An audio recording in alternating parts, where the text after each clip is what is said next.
Shalom, salam alaikum, kikale kevakum shonik merhaba, konnichiwa, ni hao, namaste, privyet, bonjour, buongiorno, saludos, oladak, hajbarev, yak shimash. Je suis Ali, Anna Alex. I am the CEO of Orca Oshi Capital Management. Shout out to my partner, Ronnie, BTS, and I am an electronic dance music DJ. I want to go immediately to why I dislike the people of Three Arrow Capital not showing up for court. Lean on in, folks. For those of us who have been in digital assets before the hype, before digital assets, everything shut down and digital assets became the MGM, essentially, the casino for people, the hobby during a pandemic for those who like to gamble.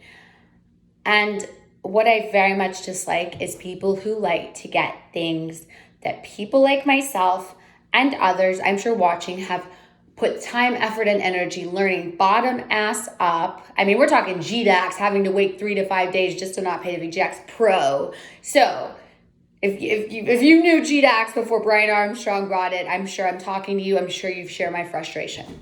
These fuckers, who I don't know where they are going to be the reason that cryptocurrencies are regulated beyond words. So let's just hope that as a legislative lobbyist, I'm able to make some sort of impact, because I am a deregulation type girl. That's why Alan Greenspan is my idol and has been since I was a little one, because it takes one person to cause a collapse of something and for a whole asset class to end up with regulations that are so fucking unattainable. And please understand, as someone who has worked her ass off building a fund with a solid infrastructure ground up, and thank you so much. Shout out to Atana and OKCoin, and to just love you guys. Mwah.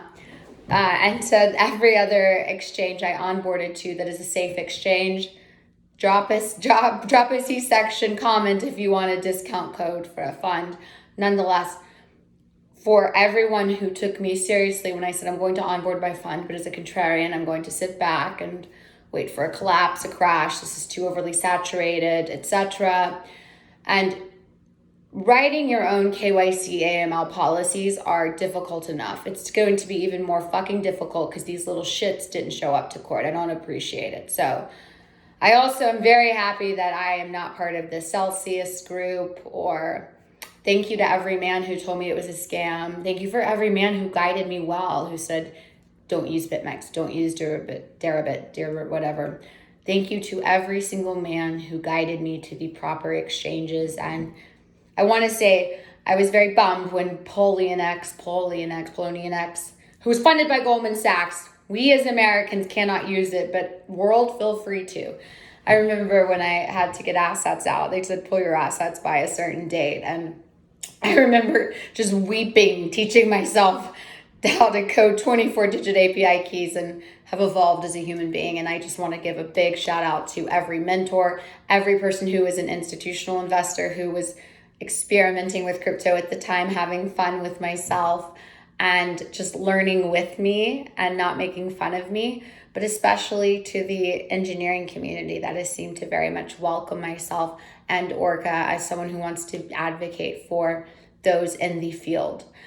Back to America and the crises that we are seeing. Bitcoin went up today, which is interesting because stocks went low. So I'm hoping, living on a prayer, it's not going to happen, wishful thinking. But I would obviously like to see Bitcoin completely break away from the market. Gold's not what it used to be. And I wonder, just give me your food for thought. Let me know what you guys are thinking. I've been reading the reason gold's been lower is because it's hypothetically, allegedly been smashed down by certain governments into paper to lower the price. And yes, gold paper for monetary use does exist. Fun fact. I didn't know this. This is something I was unaware of. And let's not forget silver and the importance of it. No names need to be mentioned. We can mention Warren Buffett. Let's go back to Warren Buffett. He did great things for Silver. So just saying, I don't know if there's any asset right now that's a safe haven, because inventory in the US for housing is just going up. Prices are going up because there are homes being listed on the MLS. You have the shadow sector of people who have home mortgages, 2 of them, because they didn't sell their other home. They've got to list those. We're going from Steve Jobs to no jobs. Oof.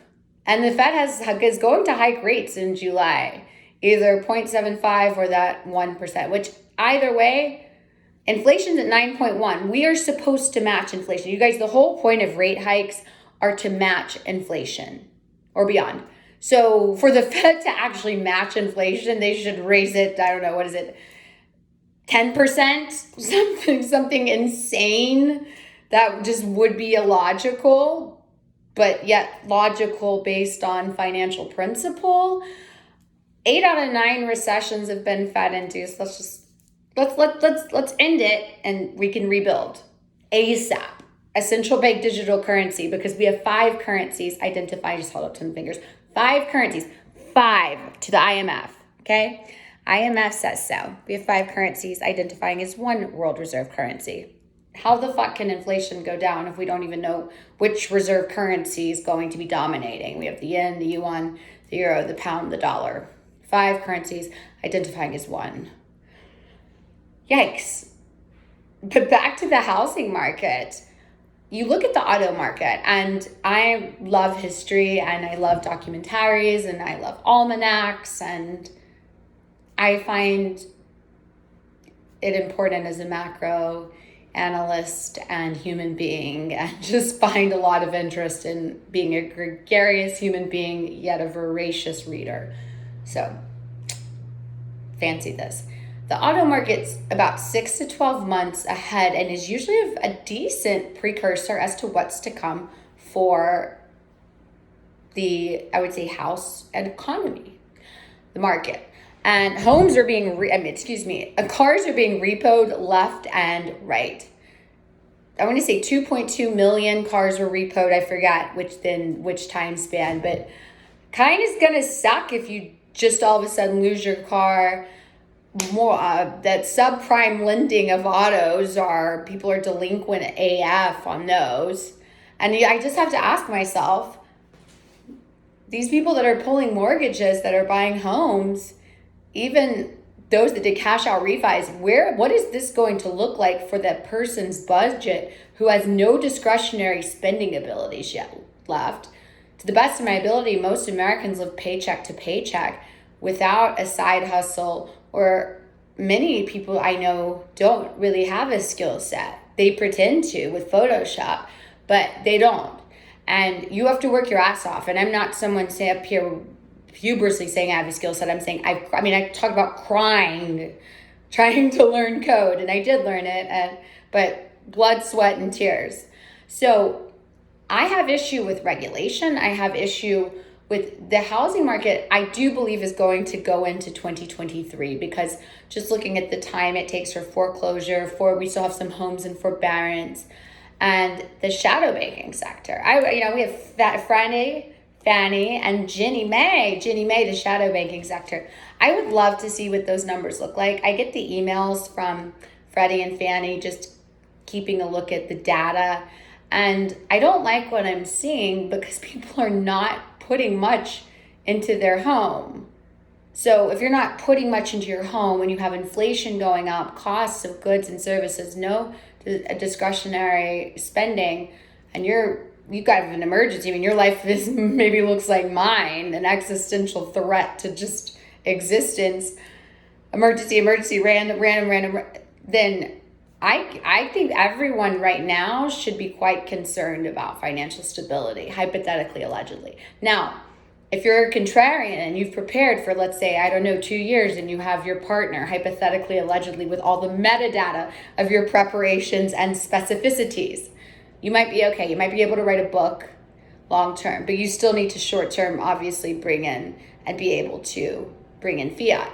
Now, I do wonder when I'm going to wake up one day and potentially all the banks will have the accounts at zero because China has launched cyber warfare. I put nothing past modern day Mao. I really mean that sincerely. I know that sounds paranoid, but again, to the Chinese protesters who have so well curated saying, I'm not paying my mortgage, I applaud you. I find it so brave to protest in a country that has taken so many rights from its citizens. And I love that you guys have put your own dictator in a situation where he's having to play by your rules. And to that, I just say, God bless you. I applaud your bravery, your courage, and your strength, because anyone protesting in China is a hell of a lot different than protesting in America. That's the First Amendment right we have to speak. In China, for that many people to say, we're not going to do this and we're going to stick together and we're going to execute well, I'm so impressed. To Europe, for those that don't know, there are fires popping up all over Europe. To the best of my knowledge, for people living there, they are talking about heat wave record highs. I'm not sure of the cause. I don't care about the cause. I want to do what I can to help anyone who's affected. Orca will do what we can to help anyone affected. Please let us know. I have such a love in my heart for the world. And as someone who saw the dollar and the euro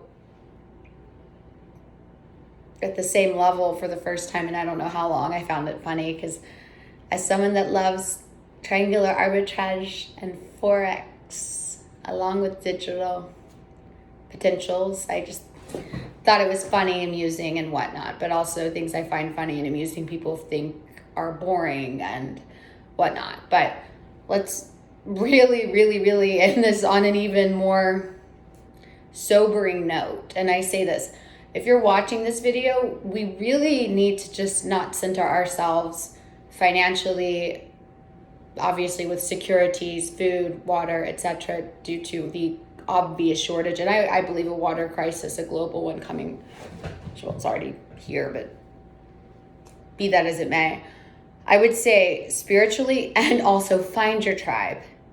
I wanted to shout out the mentors and every man that is sharing my videos and watching them and allowing me to speak my piece and having open dialogue with me in my DMs, from JP Morgan Private to Fed Reserve. You guys are extraordinary. Point72, Barclays, Oaktree Capital, to see the companies of Bank de Petty on my watch list. I'm going, it's amazing. It's extraordinary. Wells Fargo, Citi, Arvest, I just could keep going. I'm so honored. Some of the top funds, and especially seeing people from all over the world. Anna Habek, je t'aime, te amo, bisu besu bachi. I am so gracious for you all. Goldman Sachs, JP Morgan, Asset. I keep in my head all the time, so excited of the people I look forward to doing business with, because as a contrarian, this is definitely the years, plural, of the contrarian, for sure. SoftBank. I mean, I look at all of you who work within the financial realm, and I look up to every single one of you. And for everyone that's dropped advice, sent me a DM, wanting a meetup, wanting to go ahead and take meetings, and having just belief and kind, positive, and productive words and action for an emerging manager, I have nothing but gratitude and can't wait to work with many of you. Alex out.